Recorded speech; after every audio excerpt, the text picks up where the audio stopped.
Saudações, hoje é 22 de junho de 2025, domingo de manhã. E bem, antes de tudo, nós temos que ter um certo cuidado com esses eventos mais recentes que estão acontecendo, né? Aparentemente, Estados Unidos atacou o Irã, apesar de que tem algumas pessoas dizendo que esse ataque foi meio encenado. Bom, não sei, vamos esperar para ter maiores evidências, mas eu gostaria de aproveitar essa oportunidade, esse contexto de guerra, para relembrar um fato histórico concreto, uma tendência histórica consolidada, que, dito de forma simplificada, no que se refere a um conflito entre Ocidente e Oriente, o Ocidente é sempre o agressor. Ele sempre toma a iniciativa da agressão, não apenas contra o Oriente em si, mas também aquilo que a gente chama de Oriente Médio, que também é o Ocidente Médio, né? E até outros fatores assim mais afastados da sua própria matriz civilizacional. Dito de uma forma mais simplificada, via de regra, cruzadas são ofensivas, jihadis são defensivas, mas é claro que isso depende da gente entender melhor o significado desses termos, porque tem umas nuances, tem algumas exceções, mas em tese o conceito de cruzada é um conceito claramente ocidental, europeu surgido no âmbito cristão. A ideia de uma guerra santa, uma guerra justificada pela fé. O conceito de jihad é um pouquinho mais complicado, porque algumas pessoas fazem uma tradução direto de um para outro. Não é, porque a jihad, essencialmente, inicialmente, ela tem uma conotação mais interna. É uma luta interior. Uma coisa que também existe na tradição cristã, mas não utiliza esse termo cruzada para isso. Mas a jihad é, inicialmente, como uma espécie de luta interior. Mas também tem a jihad no sentido externo, que é a defesa da fé em si, via de regra com característica mais defensiva, mas também com algumas nuances de ataques preventivos. Também existe isso um pouco, sim, mas é mais local. É uma questão da expansão islâmica, por exemplo, no tempo de Maomé, é mais relacionado àqueles momentos pontuais aqui, naquela situação, naquele local, naquele tempo local ali, né? Mas quando a gente vai para o nível macro, pegando a civilização ocidental maior, assim, uma civilização islâmica maior, uma civilização oriental, essa civilização mais médio-ocidental ou médio-oriental, aí já fica um pouco mais complicado, porque teve algumas ações islâmicas também relativas à Península Ibérica principalmente, mas isso é bem mais antigo. Agora, quando a gente pega a noção ocidental e oriental China, Índia, as Coreias, Japão, aí isso é muito claro, com a exceção de um determinado momento pontual, onde eu já vou explicar porquê, via de regra o que você tem são ações ocidentais tomando a iniciativa do ataque. Bem, o ponto é que é um pouco difícil também caracterizar exatamente o que são essas civilizações, né? Mas como ocidental, a gente vai tentar pegar aquela tradição que meio que se consolidou ainda há mais de 2000 anos com uma tradição romana, grega e cristã. Eu acho que isso é o amálgama daquele que a gente pode chamar de que dá início a que a gente chama de civilizações ocidentais, né? Os países europeus principalmente, especialmente o oeste europeu. Sendo que hoje, na verdade, não é exatamente mais isso, já é uma espécie de pós-cristianismo, de um cristianismo já modificado, mas ainda com uma influência claramente grega.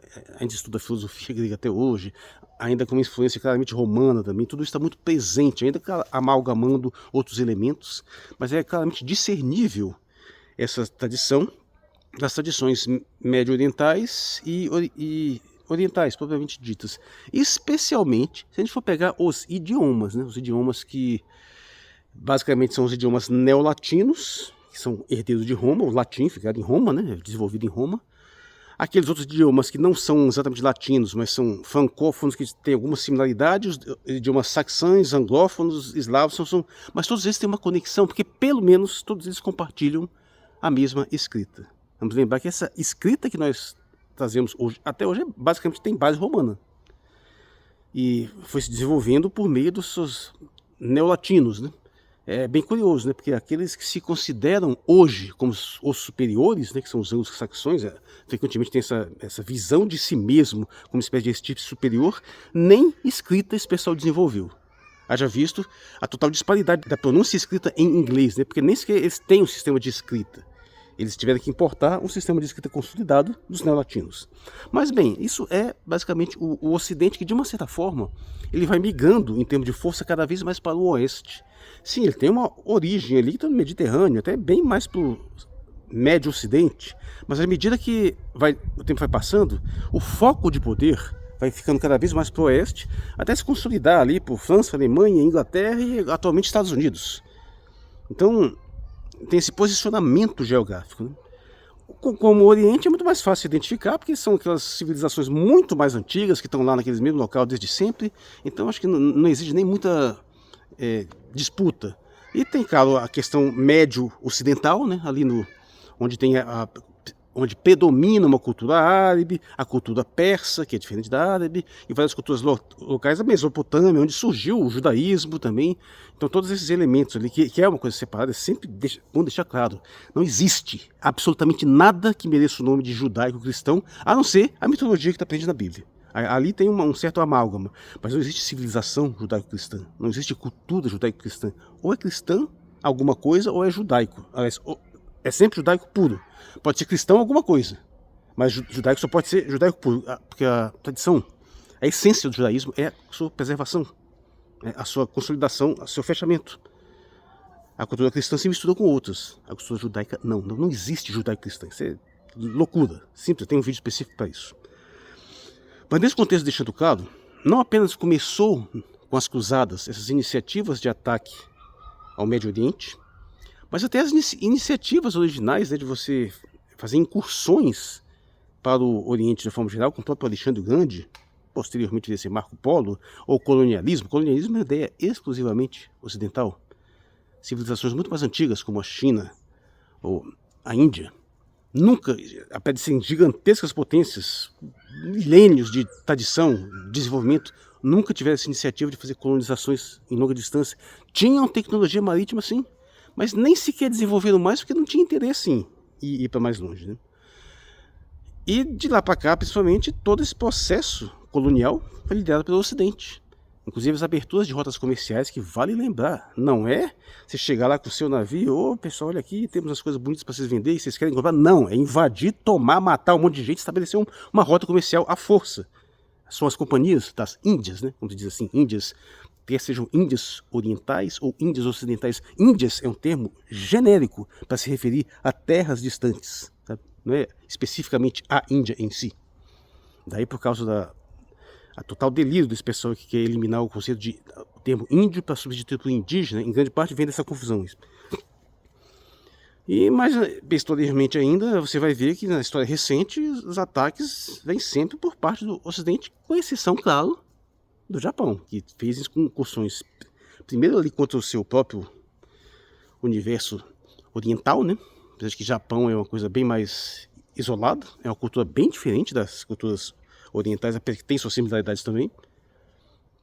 Mas aí eu evoco o conceito de talassocracia, de as civilizações baseadas em mar, né? A característica mais ofensiva é típica das civilizações marítimas. E aí o Japão é a única grande civilização marítima do Oriente. Então essa característica que o faz ser mais expansionista. Mas é bom lembrar também que mesmo o ataque a Pearl Harbor já tinha um contexto anterior de guerra comercial, de tensões, de sanções que já estava desenvolvido. Não foi uma coisa totalmente do nada. E não havia pretensão japonesa de invadir Estados Unidos. Isso aí não faria nem sentido. Assim como nunca houve pretensão da Alemanha nazista de invadir Estados Unidos. Isso é delírio. Não existe nenhuma possibilidade material. Não que não houvesse vontade, mas não haver nenhuma possibilidade material que permitisse a alguém sequer formular um plano assim, de médio e longo prazo. Até pelo tamanho do país, né? Agora, Estados Unidos invadir o planeta inteiro, isso é aquela coisa que a gente está acostumado, né? Sempre tomando a iniciativa da agressão sob a desculpa da guerra preventiva, né? Ataque preventivo. Vamos lá. Por mais que você possa detectar algumas raízes históricas, quem que popularizou a frase que o ataque é a melhor defesa? Essa frase é popularizada nos Estados Unidos. Você pode achar algumas conexões, até em Sun Tzu, ou algumas doutrinas mais antigas, mas isso foi transformado num bordão pela cultura anglo-saxã, especialmente estadunidense. São eles que são os atores dos ataques preventivos. São eles que tomam sempre essa iniciativa da agressão. E mesmo quando você vai colocar a questão em termos depois da situação de Israel no Oriente Médio, vamos lembrar que não sou eu que digo, foi toda a elite intelectual inglesa, toda a elite militar que diz que Israel é a ponta de lança do Ocidente no Oriente Médio. É a colônia contemporânea. Na verdade, é aquele caso. O colonialismo ao estilo das grandes navegações, daquele período colonial, na contemporaneidade do século XX já não era mais viável, já não fica bem. Tem os resquícios, né? A França tem colônia aqui na América do Sul até hoje. Colônia literalmente.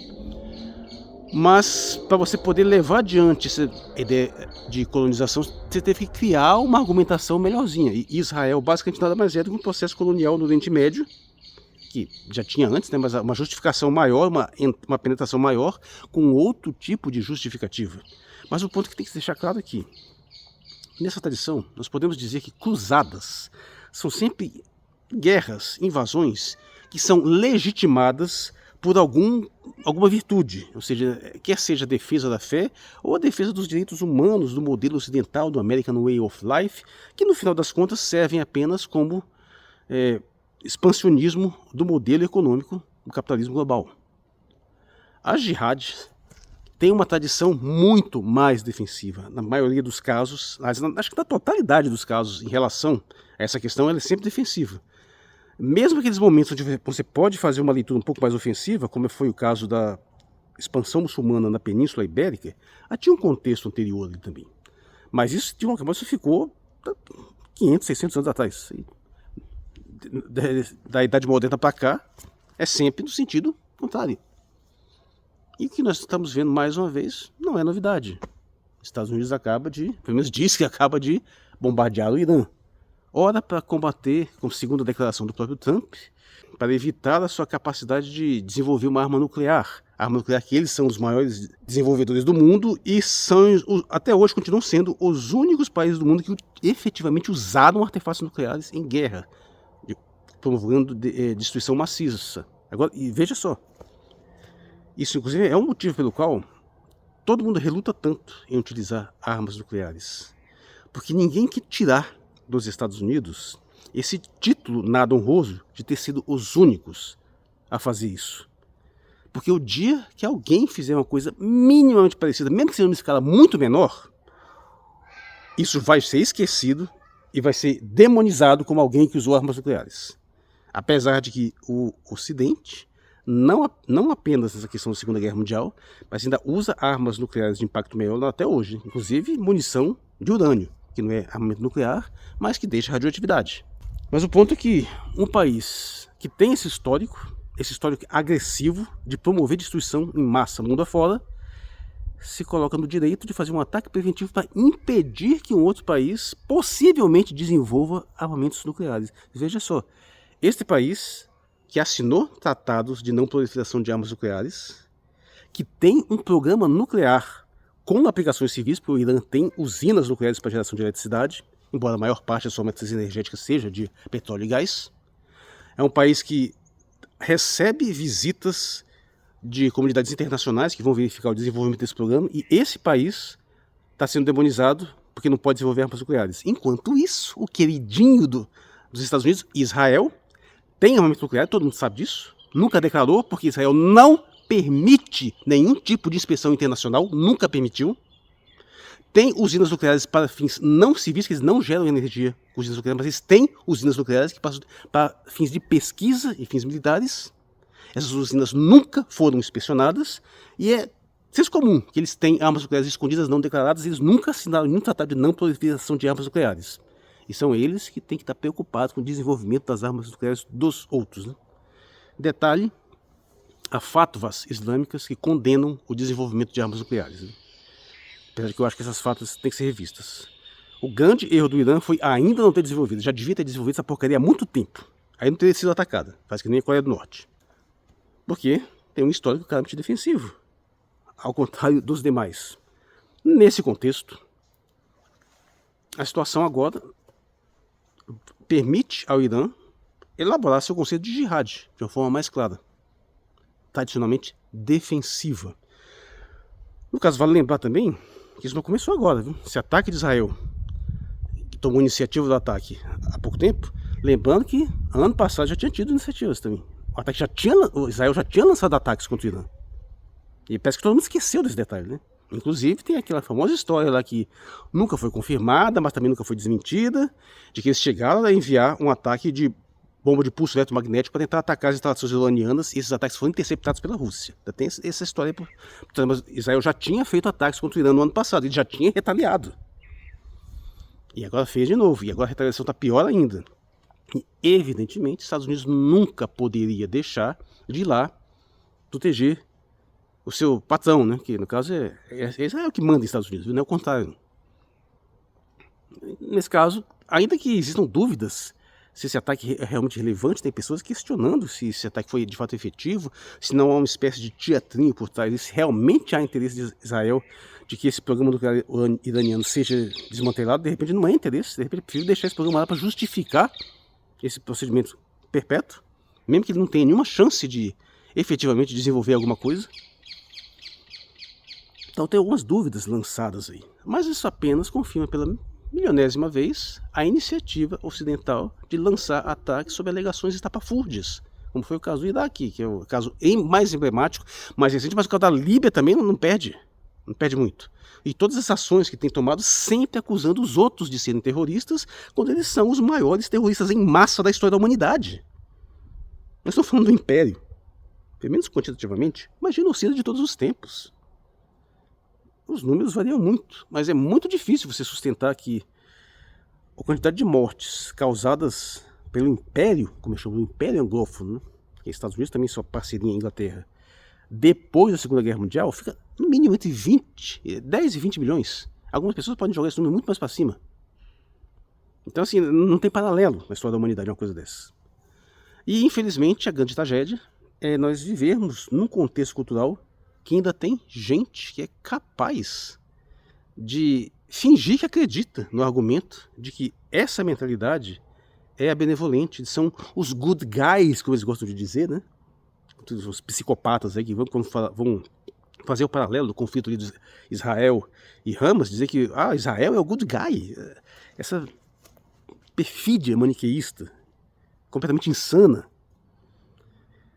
E a grande questão é que, se eu, pelo menos algumas décadas atrás, há de se admitir que ao menos o Império Anglófono, o Império Globalista, tinha um projeto de civilização. De fato tinha.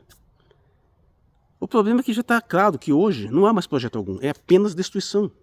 Porque o que o Ocidente tem para oferecer para o mundo, além de degeneração, além disso que eles estão passando agora? Que veja só, reclame você ou não, mas a civilização islâmica tem um propósito existencial. Não é tocar fogo no mundo inteiro. Você pode não gostar desse propósito. Eu mesmo não sou muito simpático, mas tem um propósito, tem um projeto de civilização, de desenvolvimento. A China também tem um projeto. A China está deixando muito claro para o planeta inteiro o seu projeto de desenvolvimento. Ou mesmo a Rússia, ou qualquer outra civilização não ocidental. O que o Ocidente tem para oferecer para o mundo? Já teve algo, mas hoje, basicamente, ele se dividiu em dois grandes aspectos. Um é o liberalismo puro e simples, outro é o neoconservadorismo. O neoconservadorismo é aquela insanidade paranoia religiosa milenarista, que quer tocar fogo no mundo por uma forma de aceleracionismo, ou seja, para antecipar a vinda, o segundo advento, antecipar os processos apocalípticos com vista a uma restauração, que só tem na cabeça deles. Ou seja, ele é essencialmente destrutivo. Lembrando que neoconservadorismo é o neoliberalismo, que é muito pior que o liberalismo original. Sionismo, claro, que tem essa insanidade relacionada a essa ideia de você trazer para o mundo vieses imaginários de um delírio coletivo, messiânicos, além de, claro, desse milenarismo que é essa perspectiva apocalíptica. Então, é um projeto extremamente destrutivo. Os neocons, como têm feito isso há muitas décadas, tem como wishlist sair invadindo vários países, como fizeram com o Iraque, como fizeram com a Líbia, como fizeram com a Síria, e estão cuidando de um projeto de dominação, mas é um projeto de dominação sem perspectiva civilizacional. É apenas destrutivo, é apenas para acelerar a ideia de que vai haver uma intervenção divina para restaurar as coisas. E o outro lado é o liberalismo, e o liberalismo tinha aquela promessa de liberdades civis maiores, de um individualismo. Só que já está claro que a única coisa que tem para oferecer é degeneração, é uso de drogas, é desregulação total das relações pessoais, é o desemprego em massa por meio de automação, é toda essa exploração econômica insana, a elevação de juros sobre juros, concentração de riqueza. Ou seja, os dois projetos demarcados pela civilização ocidental hoje são dois projetos nefastos. Um que mata o ser humano por não reprodução, por vazio existencial, por desconexão das suas bases, e o outro que, apesar de até ter alguma conexão espiritual, é evidentemente autodestrutivo, visa claramente promover o apocalipse. É isso que o Ocidente tem para oferecer para o mundo. Não é mais um projeto de perspectiva, galera, vamos fazer isso aqui, vamos desenvolver isso aqui, que um dia todo mundo vai ser livre. Não, porque já está claro o que é isso. Porque lá dentro mesmo não está funcionando. Dentro dos Estados Unidos, dentro dos países europeus, da Alemanha, da França, da Inglaterra, a insatisfação é gigantesca, porque esse modelo deles não funcionou. E é isso que eles têm para oferecer para o mundo? Não, eles só têm para oferecer destruição. É pior do que era antes.